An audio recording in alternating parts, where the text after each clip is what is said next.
On the Lions Den with Seth. You got to feel what's inside. Don't let them take you for a fool now. Don't let them take you for a ride. Welcome to the world, young soul, where untold adventures unfold. When the moon shine and the sun glow, plant seeds and see what grows. Water your garden with wishes and dreams, free like a fish in the sea. But listen to me, not everyone listens to dreams. Some hearts are skipping a beat. Yo, what's going on, everybody? What's going on? Welcome to another Lions Den with Seth. Sorry I wasn't here last week, had taken care of some business, but did you miss me? Whatever. Listen, we got it in. It was a great show. And if y'all haven't done so already, make sure you go to the Lions Pride Network on Roku and Amazon Fire TV. I ain't going to tell you too many times because what's going to happen is y'all going to be missing out on a whole lot of information because not everything will be live and televised. We got a lot of, well, it will be televised, but it won't be live like this. We got a lot of good content on the way, especially with the Lioness Layer. Their content is getting ready to pop up there too. So the time is now to get it in. So again, make sure you download Lions Pride Network on Roku and Amazon Fire. Right on. What's going on, Larry? How you feeling, bro? Hey, what's going on, brother, man? Man, nothing much, man. Just rocking this pink shirt like a G, you know. Just trying to get in. How's your weekend? I saw you had the kids jumping on the trampoline. Anybody hurt themselves? Not yet. It's still a work in progress as far as that goes. I got to monitor them, like an attentive parent supposed to, right? But wouldn't you want it to, though? Nah, I didn't get on it, man. Not yet. Yeah, I didn't. By the time I finished yesterday, the storm rolled in, and it was a tornado watch and some craziness, and my wife was yelling at me to get in the house, man. It was... See? Hey, Herm, he was on there, though. What? Man, you know Larry was out there bouncing on that mug. I promise you I wasn't doing QA on that joint. I am not as excited as you guys think I am about a trampoline. It's just to kick the kids out. Hey, when I had one back in my mother's house, especially when I was at my biggest, I always loved being on. I called it trampoline fitness. I was gonna start my own DVDs, man. It was gonna be my version of Tybo, man. Trampoline fitness, man. I was hopping myself into shape. Jesus, how you feeling, bro? You and this Tybo, whatever. How you doing, bro? How's your weekend? Man, it's good, man. I went up to Indiana for the weekend. Well, I just came back. Okay. See my brother-in-law for his birthday. He's the one who was on the show last week. Yeah. I had a good time, man. Talked to some great people. I don't really get out the house much, but it was cool. That's good. That's good. How was your weekend, sir? What this week? Yeah, nobody ever asked you how your stuff was, man. How was your weekend? Slow motion, man. I just keep moving, bro. I don't even take time to feel it. You get what I'm saying? It was cool, though. It was cool, man. Got a chance to add a little addition to the garage. Yeah, I seen that. Yeah, I seen that. Yeah, man. The picture ain't last on Facebook long, though, man. No. We gave him a little taste and took it back. Just a little bit, bro. I don't like, it's like a new, it's like a new baby. You see, you want to expose it to the world. So everybody want to go come touch it. That's it. You know what I'm saying? Go to get your own, my brother, and sisters. But no, man, other than that, man, it was a smooth weekend, man. It was almost 80 something, so felt good. Now it's in the 50s, like it didn't just happen. I know, man. Horrible. But anyway, look. Everybody that's watching right now, please make sure y'all share this, all right? Share this and let us know where y'all at, where y'all listening to, because we got a dope show. Make sure you share this. But go ahead, Herm. We do got a dope show, man. We got somebody, man, you always want to support those that support you. That's one of our biggest mantras in this. I can't remember a show where I haven't looked in the comments and seen this person always there rocking with us every Sunday. And not only that, she has her own stuff going on, man. I know this is a busy woman, you know what I mean? But she always makes time to get out, let us know how we doing. And we got nobody. I mean, we have Chief Slay I mean, Chief, how cool is that? You know what I'm saying? You got Chief Slay in the building.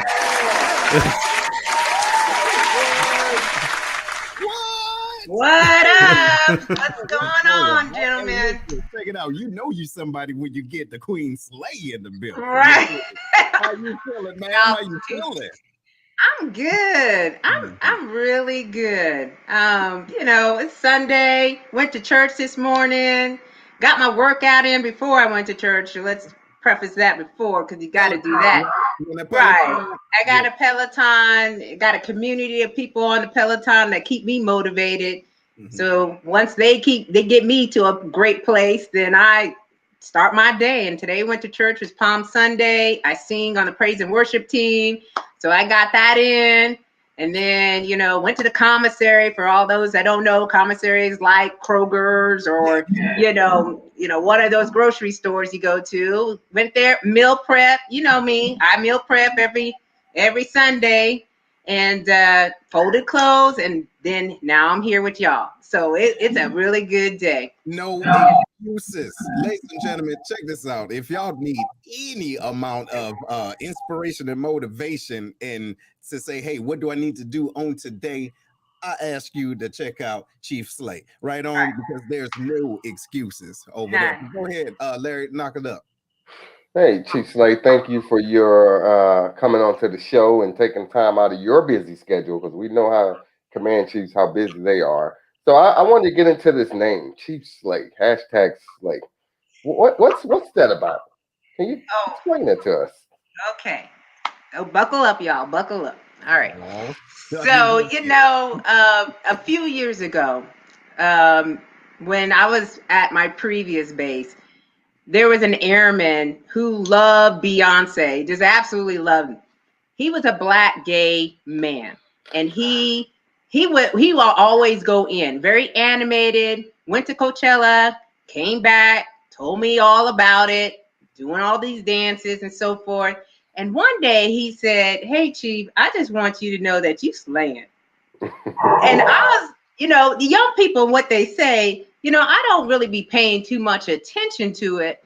But he said, as much as you like Beyonce, I'm surprised you haven't heard this, and so he went in to tell me about slay, meaning, to impress greatly, to be on point, to kill it, to dominate it, to nail it.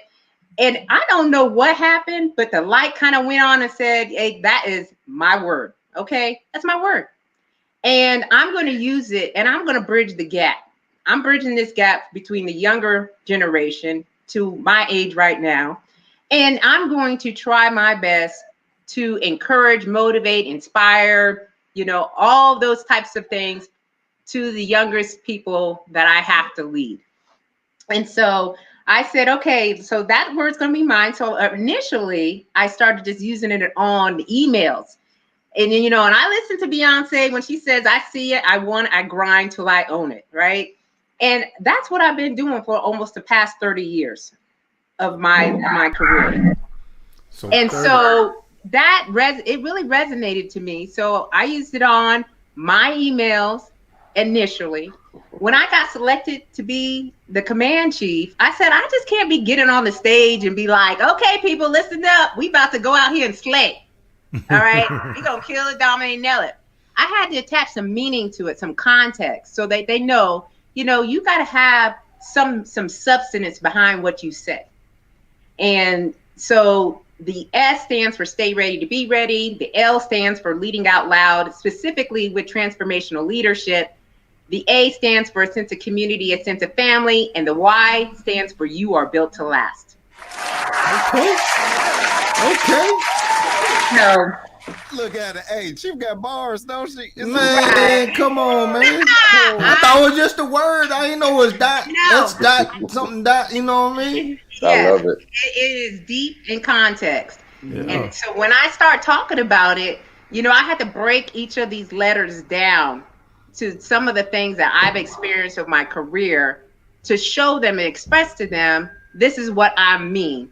And a lot of times I don't go out initially and talk about it until I get to know the crowd and the environment that I'm in. And then I start really pushing this.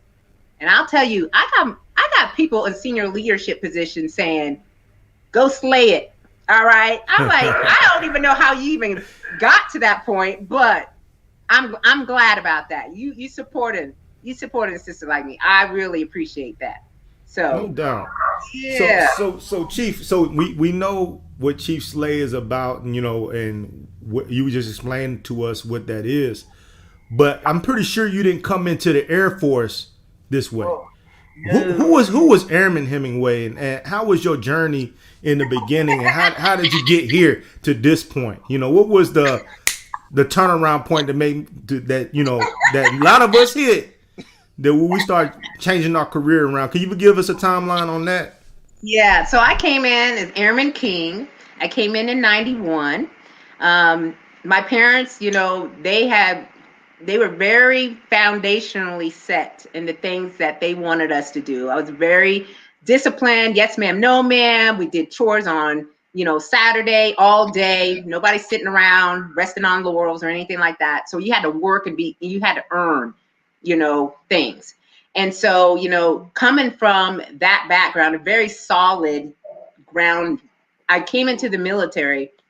And, you know, as any of us, when we're young, we're just trying to figure things out. We're trying to create our own path, trying to see what's out there. First time away from home. And so, you know, I'll say the first 10 years of my career was specifically on the social skills. Okay, I can network like nobody else. That means that I am out and about. If there's an event, you can guarantee I'm there. You know, I had a pack of friends that we used to clean together. We used to go out 10, 12 deep, go out and, you know, just have a good time. We all supported each other. You know, that wingman concept that we kind of talk about, that was really there, but we really didn't know what we were doing. So I had a lot of life lessons to be taught in the first 10 years, you know, so I was just in the military. To be honest with you, full transparency, I wasn't looking to, you know, like get what I was doing. I was a medic. And so I was, you know, just slowly learning my job every single step of the way. And, you know, for me, I was having, you know, a good experience, you know, so I said, hey, I'll just re-enlist every 4 years. I'll just re-enlist. All right.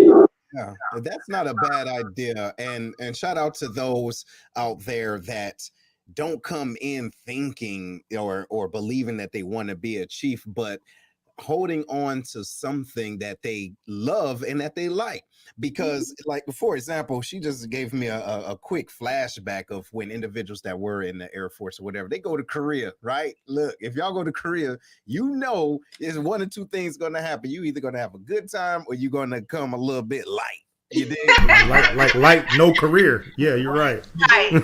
So, Yeah. I mean, so in order to really collaborate and have a group of positive influences while you are overseas, especially young, because you're like, okay, you know what? I may not like my job all the way, but I'm enjoying myself. As long as you can continue to enjoy yourself, you can do whatever you want to do in the military. So speaking of that though, Chief, before we started, you talked about some bases that you've been at that have been traditionally trash. Yeah, see what I'm saying? To people that know anything about certain bases. But what would you say was your favorite location and why? Most favorite is Dakota for sure. Dakota Air Base is really where my career started to shift and pivot in a different direction. So I was being led by senior leaders that look like me. That was kind of the first exposure to, you know, leadership and what it looked like and how you could do it in a way where you could still stay classy, you can have that grit, grace about you, you know, and being challenged, you know. So, you know, my most favorite coveted chief, you know, of all time is retired Chief Master Sergeant Emily Hunt Brown. She was no nonsense, and she used to pull me in as a tech sergeant and say, come on in here in this meeting, you're going to sit in here and you're going to listen, all right, and you're going to provide some input. And that's where I kind of saw that, my experience was to another level. I upped the game right there. Like, she just invited me into her circle, and I had to be able to be respectful of her circle. I wasn't going to go out there and disappoint her, or, show that I didn't know what I was talking about. I asked her a lot of questions. I really wanted to make sure that I was doing what I needed to do. And I was the NCOIC, for folks that are out there, like in charge of a clinic, the family health clinic. Anybody been to like a family care center where all you're doing is got the colds, the leg and back pains, and all the little things and that. And I was in charge of all these technicians as a tech sergeant. So it started shifting right in that, and that was by far my most favorite base to this day. Okay. All right. Well, no, that's what's up. And you know what? You said something that I do appreciate that a lot of individuals don't understand, but mentoring and leadership married with representation helps, because I'm very positive that there's individuals that could have went in different directions, more positive directions, if they had that mentoring from an individual that looked like them or that was willing to understand them. But ladies and gentlemen, we're going to take a little pause for the calls real quick, okay? And we got Chief Slay up in the building dropping all these dimes, right? Hopefully you pick them up and get your life together, all right? But look, we'll be right back. As a financial literacy coach and credit repair specialist, Tracy Brown teaches people the importance of personal finance and help them identify and dispute negative items in their credit reports. Her services allow individuals to leverage the Fair Credit Report Act to improve their overall credit score and credit history to position themselves for home ownership, lower interest rates, entrepreneurship, and general wealth. Give Tracy Brown a call at 618-560-3687. One more time, 618-560-3687. Right on. Okay, look, welcome back, everybody. Look, if this your first time on the Lions Den watching us, we appreciate you. You understand? We appreciate you being on, and make sure you go to the Lions Pride Network 21, all right, .com. So that's at the bottom, lionspride21.com, where you can listen to the Lions Den, the Sanity Check, and soon, very soon, the Lioness Lair. Okay, so it's like picture this, the Lion's Den, with more femininity. You understand? And what's the other word? Estrogen. Yeah. But no, look, it's going to be real dope. It's going to be real dope. But that's in the future. What we got today is a powerful message from yours truly, Chief Slay. Okay. Yes. Hey, what's so funny, Herm? What's so funny? Nah, dog. No, go to Larry, man. No, you gonna have me get ignorant up in here, man. Not with Chief Slay in the building, man. Bro, look. No. See how I just changed the environment in here? Y'all just don't know. What you got? You said, imagine us with a bunch of femininity and that estrogen. I thought you were gonna say, imagine us on our period next, man. Oh Lord! See what you did? No. I told him not to go there with me. You're right. Yeah, and see, you ain't had. I couldn't have asked him. I got my mom watching this. Oh, see, like, what's going on here? That's what you did, man. Got to be more careful. But matter of fact, much respect to the Lioness Pride. You know what I mean? You know they're going to bring it. I'm ready for our battle, though. That's what I'm talking about. Oh. I think it's going to be dope. I think it's going to be super dope. But hey, look, Chief, got a question though for you. Right before the show, we talked a little bit about representation and mentoring, right? So, outside of your uniform, how important is it to be a woman, wife, and a supportive mother, right? And continue to hold that zeal about yourself. How important is that for you? Oh, it's so important. I think it's almost everything. So you look back into history, and I've been doing a lot of soul searching, especially over the past year with the pandemic and, social unrest and injustice. And, you try to understand, from where you're at, so I'm a woman, okay, but I'm a Black woman. And, you know, when you have, you know, the incident that occurred, you know, with George Floyd, you know, and his death, you know, for as a mother, you know, I was hurt. It, you know, it painfully stricken me to a point where I felt like I was kind of stuck, and I had to kind of get out of that space and to realize that we have a lot of work to do. And so, you know, how can I, as a woman, Black woman, you know, a mother, a, you know, a sister, a, you know, an aunt, how can I represent as best as I possibly can to, you know, dispel the myths, the rumors, the disbeliefs, you know, about us and who we are? And so I choose, you know, and I think a lot of things you do is about the choices that you make. Instead of folding in, is to put my crown back on, all right, straighten it up and stand up tall and say, you know what? I need to get out here and to represent well, because, you know, others need to see that I can push through that, and change is coming. I'm very hopeful. I'm very hopeful. I see things around the environments and the communities. At least we're talking about it. You know, it's not as if people kind of said, no, we're not. I mean, people are continually talking about well, how many? I didn't want it to look like, oh, 3 months down the road and we're in a rearview mirror and we're just still like, okay, that put us behind us. No, we need to take it forward. And so as a woman in a leadership position, you know, I'm not at the table. I'm leading the table. Okay. So, you know, we got a lot of people say, oh, I'm going to get to the table. No. Okay, that's great. But when you get to the table, you need to have input. You need to have your voice heard. Too many times, as you know, a minority woman, we are told to be quiet. Okay, it is not your turn. All right. You need to wait, you know. And so what do you do in that moment? It's your turn. It's your turn. You need to level up and get into those spaces. Again, Black women, we have a tendency to be in spaces, and we can graciously and seamlessly transition to all types of environments. We just have a way about us to do that because we empathize with those that were underrepresented, you know,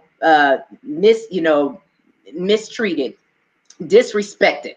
You know, we understand that, so we can reach all the way down to the lowest level. And I think the more women that you put into leadership positions, the more that you can see how that talent and those gifts were missed for at least a generation. So, you know, that's kind of where I'm sitting right now is, you know, I step out. You know, people may call and say, oh, we don't know, right? Okay, I'm out here. All right, I'm the minority. I'm at a base. I'm the minority. But in my mind, it is a mute point. All right. It is not even a thought that crosses my mind into that because I got a job to do. I've got work to do. I've got a platform. All right. What do I do with that platform? And so I respect that, and I understand most fully of what I'm supposed to be doing. And that is to lead and making sure that humanity in itself recognizes the underrepresented. And I can still continue to do that. Wow. Nice. Thank you, Chief, for that. Chief, I got a question for you. When we talk about 30 years of selfless service that you've endured over the past 30 years, right? For not just in the military, but in general, when we talk about a woman of your stature and where you are, for most that don't understand how this military thing works, you know, E7 or E7, E9, Chief Master Sergeant in the Air Force or any service for that matter, is one of those things that, you know, that's nothing to sneeze at. That's 1% of the total force. So you didn't get there just because you look good. You know, you got there because you put in the work. Can you talk about the lessons learned that you want to share? Because being at the table is one thing, but having a voice is another. So let's talk about having that voice and not just being happy that you made it to the table. Right. Okay, so this is where I'm going to break down the SLAY because it's all in it. So the stay ready to be ready. I truly believe in that. People miss up on our opportunities because they're just not prepared. They're just doing whatever they do, and they're not really intentionally thinking about it. You have to be deliberate. Anybody who knows me, and I got some people on the line that I know who knows this closely about, they know how I work. I have, since I've been here, I have about 20 notebooks. I'm always writing something down. Okay. It could be the thought that popped in my head of an idea or a creative way to get after something, solving problems. I write it down like I'm trying to solve the world. All right. I'm world dominant here. I'm just writing it all out. And when it's my turn to speak up and they ask me, hey, what's going on? I got it there. I got it there. Okay. And so I'm like, okay, I'm ready to that. All right. So when we talk about, your image, right? What are you trying to exude? What image are you trying to relate to? So I talk to a lot of people about, prepping yourself and staying ready when you get up first thing in the morning. Again, I exercise, which I think is great for mentally and physically. All right. You have to be able to exert some energy and put it into something and really take some time out for you. If you can't do that, then you're not going to be ready for anything else past that. All right. So that's my way, is to get in there and, I have a gym. I'm pointing to the back room here that I have, but I get up and I do that so that way I can be prepped as best as possible. But you know what? I make sure my hair is good. I make sure I got my makeup on, if, a little bit makeup that we can wear or what I want to portray. I make sure my uniform is, right. Make sure my boots, you got to have all of that intact. You come as an overall package.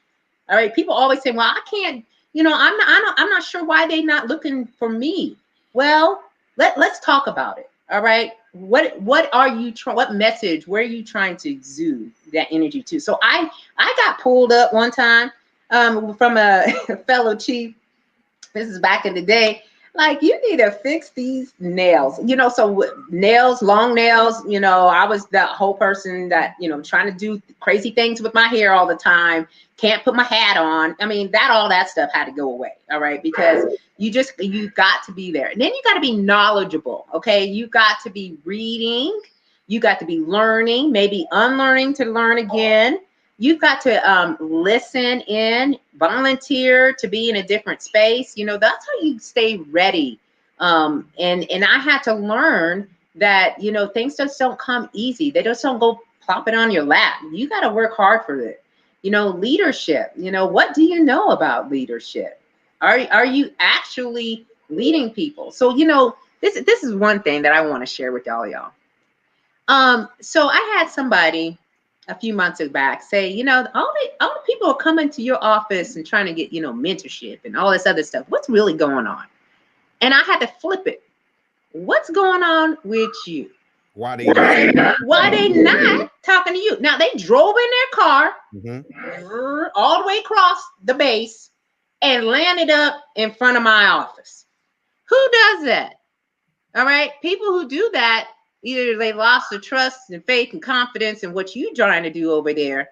All right. And they want somebody who's going to listen and perhaps fix a problem.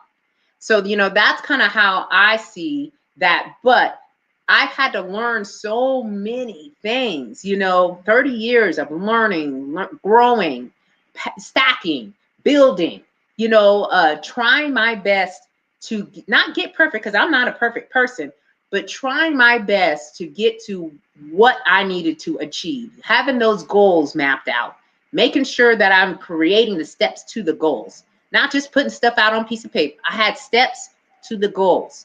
And then when I was able to achieve them, make new goals. All right. You don't just sit there and go, I don't know, I'm done kind of thing.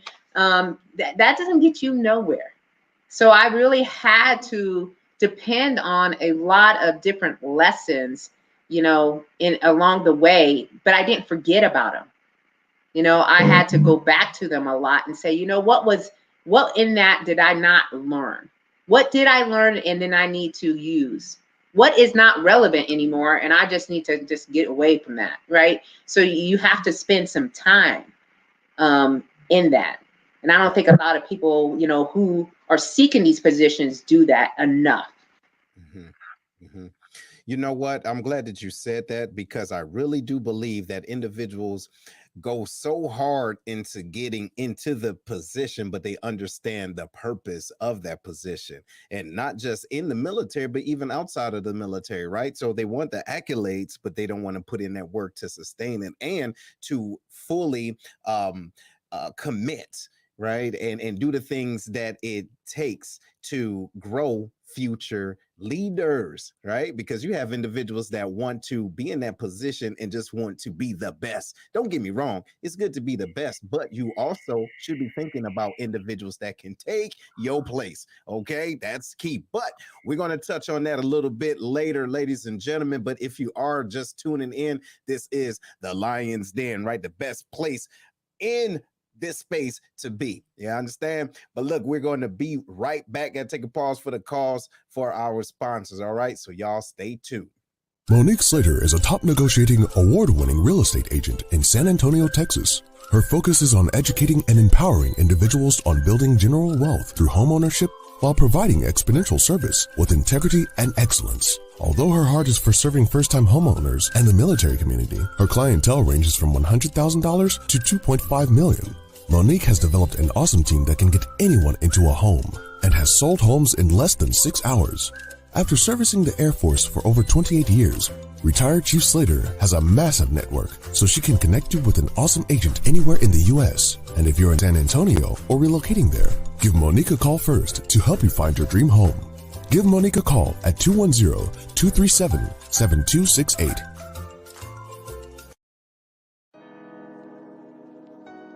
Hey, what's going on, everybody? This is Seth with the Lion's Den. Are you or someone you know looking for a tool to help them be more accountable? Check out the Black Collar Mindset, the Art of Strategic Thinking. It's a manual to help maneuver through life strategically by holding yourself accountable every step of the way. Go to theblackcollarmindset.com to grab your copy today. Again, the website is theblackcollarmindset.com. Trust me, you won't be disappointed. Let's get it together. One thing we can cherish during these times is family dinners. Think about it, the nice, succulent southern fried chicken, baked beans cooked to perfection, creamy macaroni and cheese, cornbread. You get the point. Come check out Kevlar's Grill, where all the meals are cooked with perfection, professionalism, and love. Located outside the Scott Air Force Base back gate inside the VFW is where you can find them. Also, they have military discount for all of our serving members. Give them a call. Their number is 618-416-5700, and that's inside Scott VFW Post 4183. And they also have Grubhub. Call them now and tell them that the Lion's Den sent you.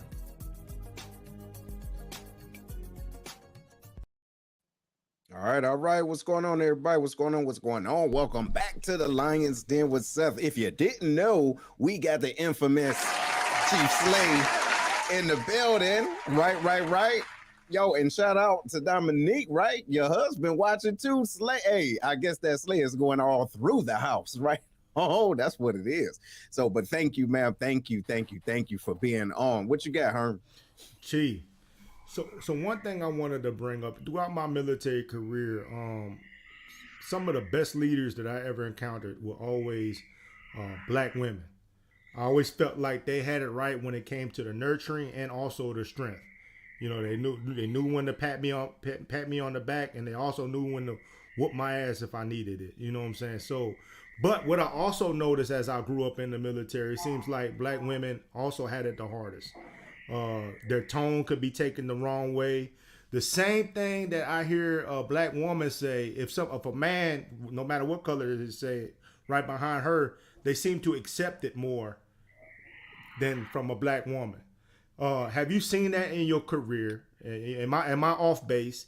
And if you have, how did you deal with that? And how would you mentor other young black women that are coming up to deal with that?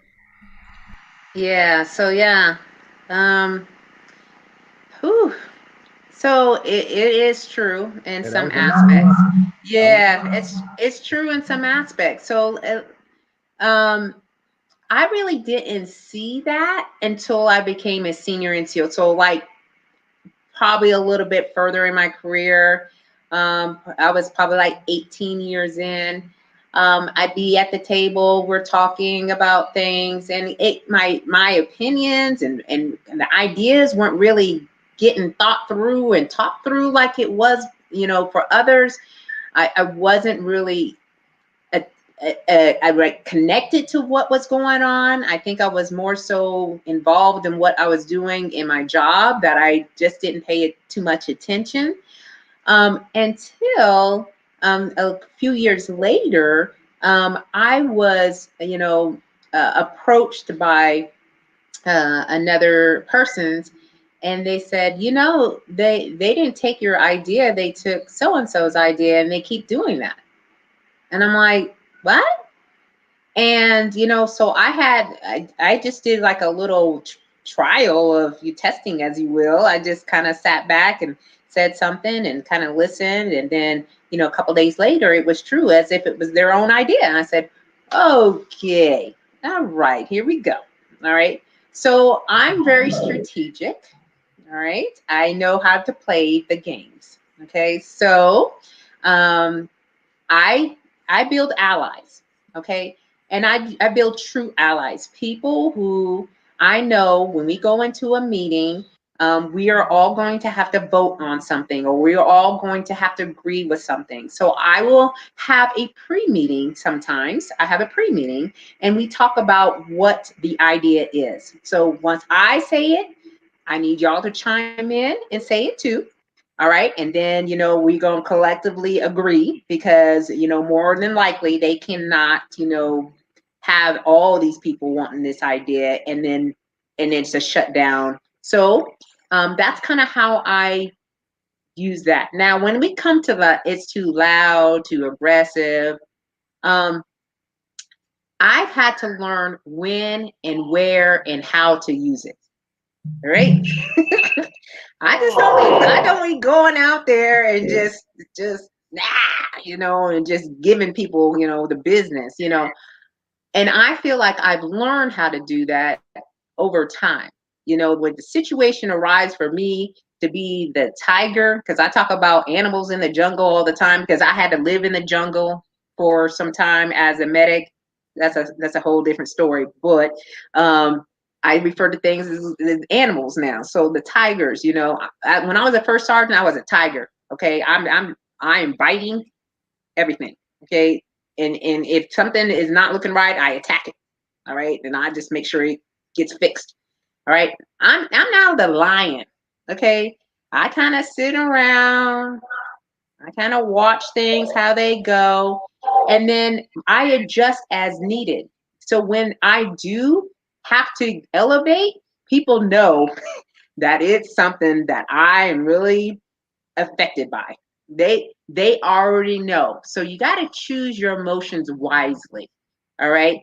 We know we got it in us. We got the strength, we got the temperaments, we've got, we can love on you, we can, tell you, hey, you're doing a great job, and at the same time tell you like, but you messing this up and you got to fix it right. So, but we need to acknowledge that our emotions can go from 0 to 60, and you got to like cage it. Figure out the ways to adjust to your environment, because not all people are going to be feeling you. All right. So, me and my boss, we have an amazing relationship. Amazing. All right. And I cannot ask for a better person's right now to be in my winged man shit. I mean, we are like locked in step. He know when I close that door, he gonna see a whole different person, especially if I'm passionate about it. He's like, oh, okay, what's going on? Because he knows. But I'm not gonna do that when we at the meeting that we got to go into. All right, that's not how you do it. So you use your emotions and use it to your advantage when you need to, for the different scenarios that you're faced with. You know what? I am so glad you said that, because there's individuals that are coming up either in the military or not.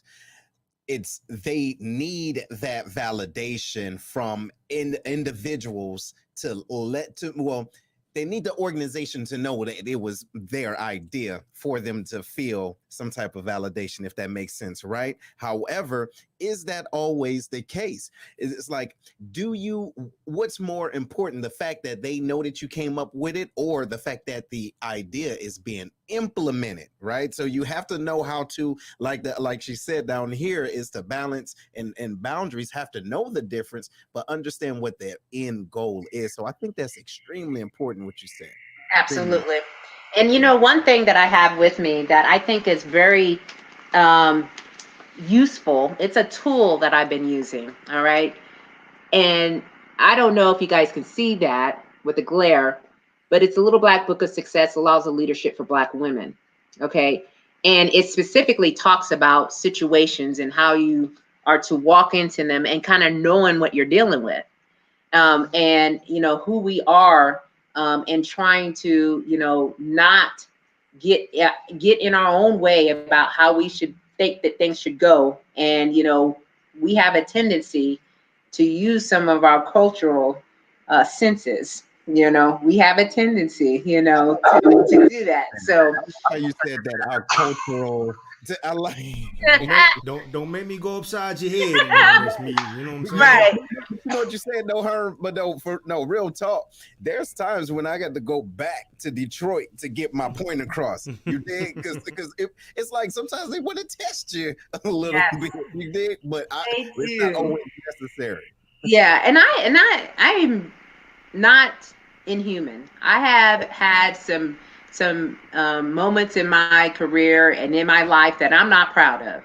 All right. And I wish that I didn't react and respond in that way. But I learned from that. Like, I saw the responses in the room. I felt people and their energy. And I was like, whoa, I cannot do that again. Or I just need to adjust and maybe see who is here and who understands me when I do that. So I flip tables all day, but they're in my head. Okay. Like, because that's what sometimes I feel like doing when people come to you and try to give you, some sort of, they want you to think in a different way, and you've been trying to push forward and they just want to push you on back. All right. So I'm just like, okay, here's a table. All right. It didn't really flip over, but in my head it did. And I move on. Uh-oh. All right, my bad. Chief, I had the privilege of attending a Women's History Month luncheon virtually the other day. And one of the questions I presented to the chief that was talking there is, it was a diversity and inclusion question, but it also bordered politics. And we don't talk a lot about politics on here, but I'm going to kind of touch on that, and you'll see how this question forms. I asked because in social media, there's this, I don't know, these sayings out that people are saying that, like, Chief Master Sergeant of the Air Force Bass and the two generals that were nominated to lead combat commands it's a political play. It had nothing to do with their accolades or how they got to be where they are. What is your thoughts and comments when you hear stuff like that kind of like demeans what women have done to get in these positions? Well, then they don't fully understand. They're probably missing. Maybe they should present their record and their histories of how they got there. All right. Because I can tell you, it's not easy. The road is not easy. I personally know our Chief Master Sergeant of the Air Force, and I can tell you she is a bad mama jamma. All right. And whatever she is doing and has been doing is very consistent and being very persistent in her messaging. And so when you discount, the efforts and energy and the time and the sacrifice that you put in it, because, they're not the gender you were looking for, then, it's you. It's not anybody else. It's you. And so what are your internalized feelings or insights? What are you doing about that to shift that? Because it ain't going to change. All right. We set a precedence. All right. So now we have a woman who can serve in that capacity. All right. And has done exceptionally well and is doing exceptionally well. All right, don't get mad. Okay, don't get mad. Right? This is, the gender equality thing. We talk about equity, because we talk about diversity and inclusion, but we also need to talk about equity. All right, equity is when you can have the same opportunities as someone else, and perhaps it was your gender, disability, your, religious background, you name it, right? And I don't know, and where people kind of see that that's the direction we're going in that direction. Our chief staff of the Air Force, amazing. All right, 4-star general. Do you know how much it takes just to be a 4-star general, a black 4-star general? Okay, so I know there are a lot of people who, don't are really ready to pounce on it and be like, you know what, that's not. But we need to have to, we have a lot of work to do when you have those perceptions in people's heads that, they're not good enough, that they don't come to record, that, they're just picked and no, all right, and they're proving that you can pick from the whole barrel. You don't have to pick just what the majority, you can pick from the barrel. All right. Everybody's got, something they can give back to. And it don't have to be the traditional sense. I think we get stuck into that too. It's traditional, these places need to be filled by certain people, whatnot. No, let's take a risk. Let's stop being so risk adverse. All right. And let's put people in that, and then we invest in them. All right, we invest and give them the tools and the resources that they need so they can be successful. It's not for the greater of one, it's for the greater of the good of the mass. All right, so we're in a shifting moment right now. It is definitely, pivoting into something that's going to be very hopeful in the future. And that's how I'm looking at it. When I hear stuff like that, it's like, it's amazing that that's the first thing they mind go to. Is like, so you mean to tell me throughout the history of the Air Force, this is the first time a woman's ever been qualified to be Chief Master Sergeant of the Air Force? What you should be asking is like, why we haven't had one? You know what I'm saying? Not that, oh, this one's the political play. The political play been happening. You know what I'm saying? This is not the political play. The political play was to keep women out of that position to begin with. You know what I'm saying? And Chief Bass, man, has been doing an exceptional job in that position. But she does, bringing up Chief Bass, it does lead me to this question about the accessibility of people in those higher positions, like yourself, for example. Back when I first came in, I know even when you first came in, Chief, E8s and E9s really wasn't that accessible to us. You know what I'm saying? To the common folk or whatnot, the lower enlisted. But now it's like, you could reach out to them and you just reach out, touch them through social media. How do you feel about that? Do you feel like that's a good thing? And do you see that it might take away influence of their own chain of command when that happens? Like, what's your opinions on that? I think from what my experiences have been, that it's a good thing.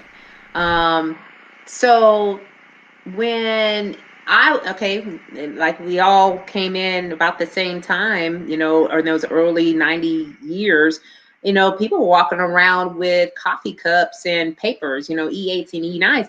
I would run away. I would go into a bathroom, to another hallway, because I didn't want to see any troubles, right? Because I thought that's what they were associated with. As I grew and matured, I kind of saw the shifting happening again.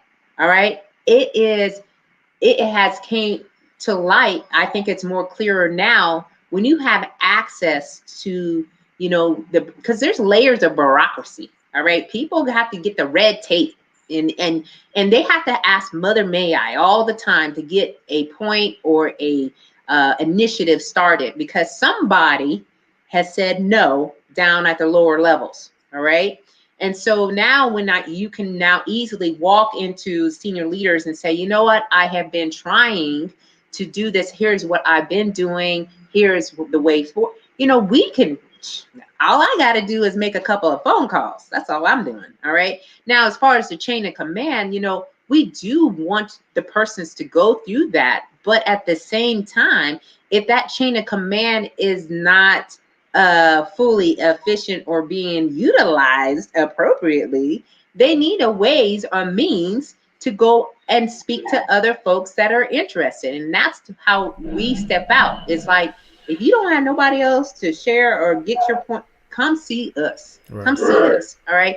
I think the social media platforms, if you use them right, all right, and positive impact and positive influence, then it's a good thing. You going out there putting negative stuff out there and stuff that's not true just to get a rise out of the, the mass, because you want popularity, you want them likes to show up, then you're not using it for the good. All right. So you have to be mindful of what you're doing and what your intent is.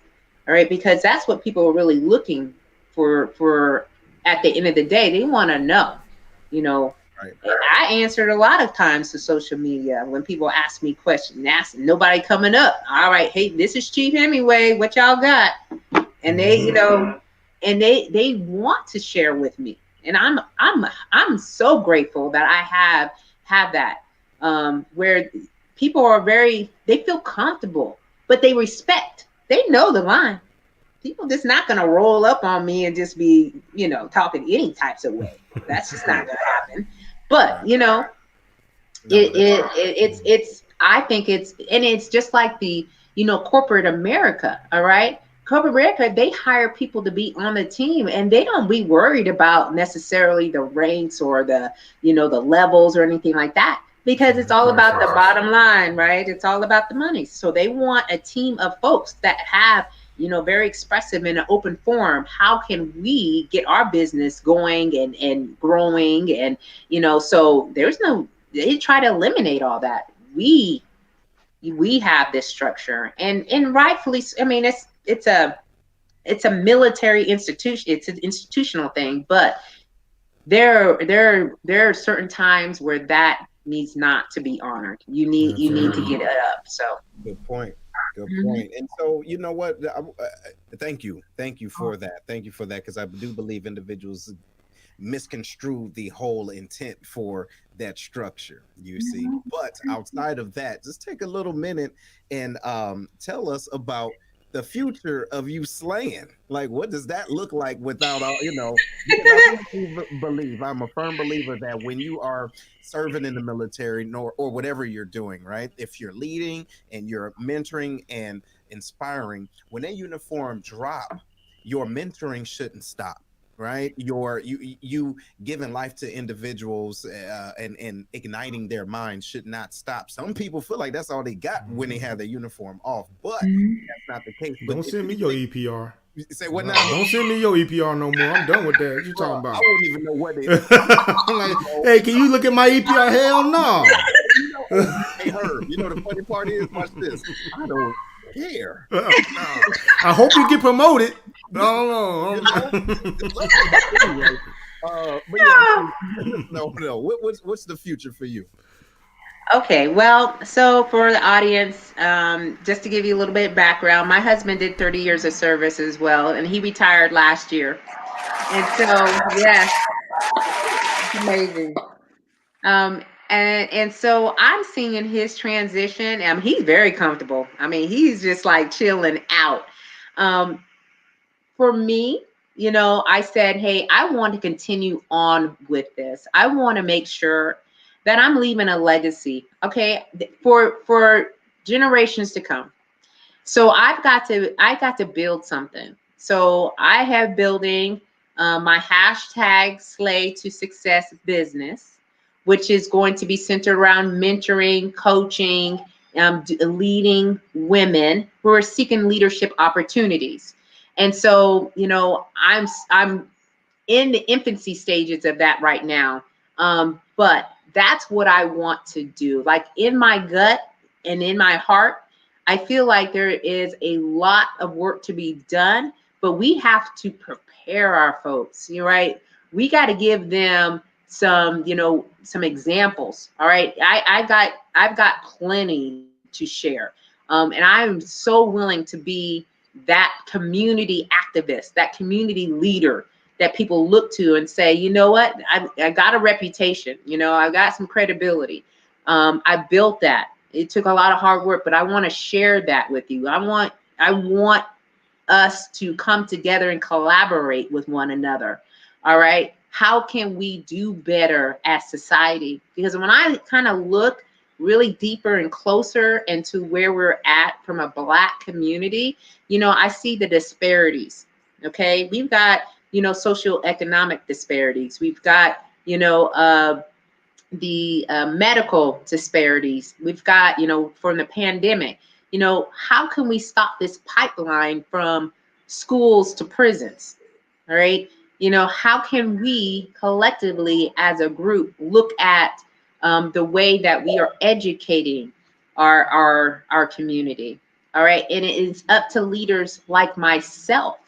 You know, when the pandemic hit, no kidding, I got so, even though I was struggling with my emotions, I could not be most proud as a Black woman at that time. Did you see those mayors stepping out, y'all? I mean, the female mayors. You know, Atlanta's, you know, Mayor Keisha Lance Bottoms, mega props. Okay, she's out there trying to hold it down. And so when I saw, you know, that Stacey Abrams, and I saw, you know, our Vice President Kamala Harris, you know, to me, I got to do my part. I got to do my part. And that's what I feel in me is I was in this service for a reason. I have been doing what I needed to do to prepare for my next journey. So, you know, people are constantly asking me, when are you going to work? Where are you going? What you doing after retirement? And in me, I feel like I'm being directed into another line of work where I'm now speaking for another group of masses. All right. I was speaking on this platform. I've got another platform that I need to be prepared for. And so that's how I'm looking into that. We bought a home in a place where it's very influential. It was for a reason, right? Not to get so, you know, candid and transparent, but I can. You know, our son, he is a miracle, okay? And when I say a miracle, me and my husband weren't supposed to have him. And when we had him, I gave him a strong name, all right? So because he needs to know that he's worthy of, all right? So his name is Andrew James Hemingway. And so I wanted to increase, you know, our positioning.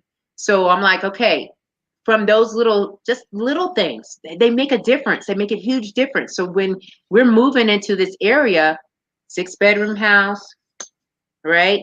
3-car garage, it's the American dream, right? And so that's right. And so guess what?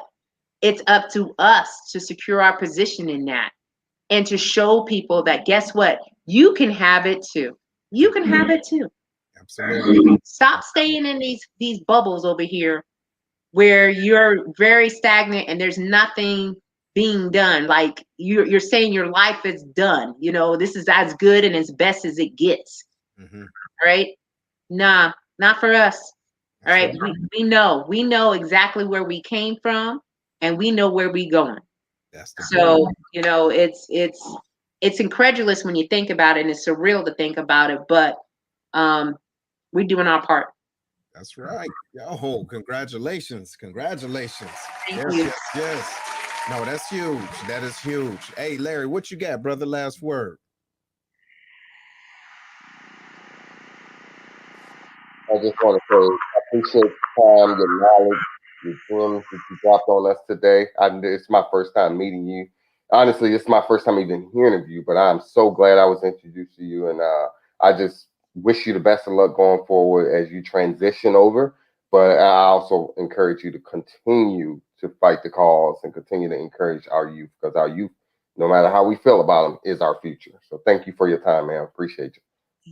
Very true. Very true. Go ahead, Herm. What you got, brother? Hey, Chief. First and foremost, I want to thank you for coming on to the show. Again, I can't express enough how much your support of us means to us. So you know, it's just an honor to be able to support you in the same way. I'm very excited to hear about your second act as far as the nonprofit stuff you was talking about. You doing your part as far as Black women, and I'm gonna be on the lookout for that and keeping my eye out for that because as you get that going and going along, if we can help, speaking boldly for my team.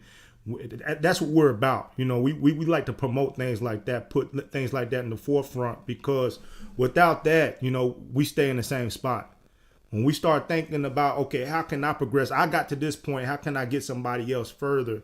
That's what it's all about. So, hey, much props to you. Thank you for everything you've done, and thank you for everything you're about to do. Yes. And Chief, what you got, ma'am? What last little bit you got for the den? What you got? All right. You see it, you want it, you grind till you own it. All right. You manifest, dream about it, take the words into action and do the work that you want. You're going to get it. You may not get it right when you want it to be, but it'll come in the right season. All right. So, we have all of what we need to make this world a better place. All right. Gifts, talents, we can make a difference. It just takes each of us to do our part. My part is the hashtag slay. All right. My community has been so great to me. I've got 2, front cover magazines and full of all the details of my life, and all the podcasts and the TV shows that are coming my way. And what I'm doing is trying to elevate us, all right, in certain ways, so that way we can protect what we have. All right. So be kind, be nurturing, be there for one another. All right. And all you need to do is keep on slaying until you can't slay no more.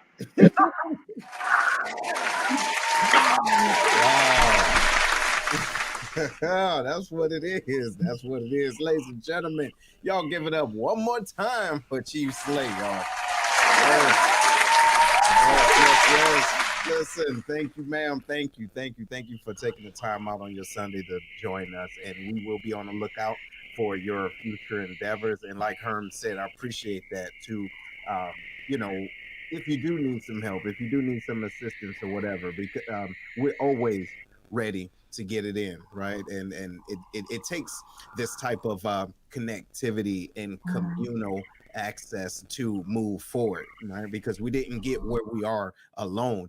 And now that we're on the other side of the fence, we got a little bit more flex room to do what we want to do, right? So we don't got to worry about too many 362903s now. You do AFIs and UCMJs, right? Right. Watch this. We can turn up for real, That's right. and make some things happen. But congratulations to you and everybody that's watching now. Make sure that you share this while you can, because it will not last long. But you will be able to see this on the Lions Pride Network on Roku and Amazon Fire. We love y'all. We're going to see y'all again next week. Right on. Y'all take it easy. 1.